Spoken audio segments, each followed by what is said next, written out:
বললো মারে একটা শুকনো কাঠ আছে, ওই কাঠটা নিয়ে আসি।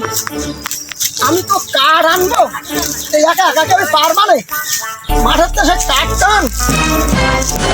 বাবা রে বাবা, এত বড় কাঠ একটু পারা যায়? যেদিকে আমার বলিছে এই কাঠ নিয়ে আসি, আমি এই কাঠ কি করে নিয়ে যাবো? এই দিনটা উঁচু করতে পারিনি না।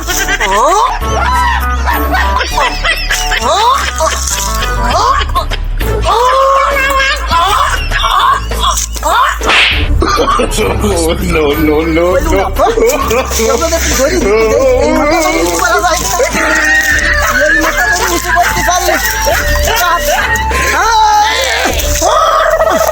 নড়িল, ও নড়িল, এবার নড়িল হবে না, হবে না, নড়িল। ময়রা যায়, আমি লজ্জাই ময়রা যায়, আমি দুঃখে ময়রা যায়, আমি লজ্জাই ময়রা যায়।